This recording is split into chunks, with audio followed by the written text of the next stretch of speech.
English in India. Quick summary of all acts. Charter Act 1813.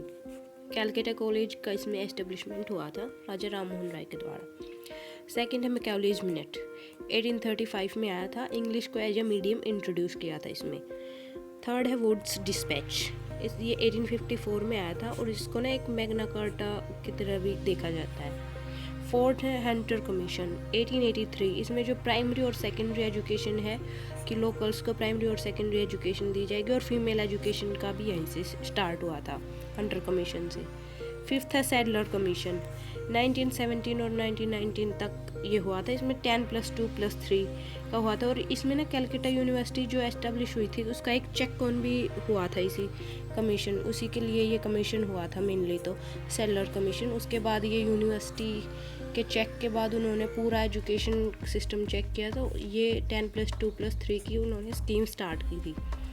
Sixth है Hartog committee, ये 1929 में आई थी, इसमें वोकेशनल एजुकेशन पर फोकस किया था।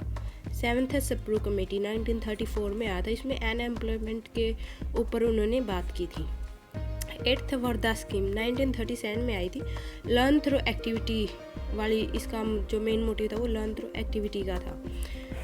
देन आता है हमारा सर्जेंट प्लान 1944 में आता है और इसमें ना फ्री एजुकेशन की 6 to 11 जिनकी एज है उनको फ्री एजुकेशन दी जाएगी और यूनिवर्सिटी कोर्स यहाँ स्टार्ट हुए थे कि 3 साल यूनिवर्सिटी कोर्स, और यूजीसी का इनिशिएशन भी इसी प्लान के दौरान स्टार्ट हुआ था, सर्जेंट प्लान के दौरान। ये है हमारे बिफोर इंडिपेंडेंस और ये हमारे बाद में स्टार्ट होते हैं। राधा कृष्णन कमेटी 1948 में, जिसमें एजुकेशन को है वो कॉन्करेंट लिस्ट के अंदर डाला गया था।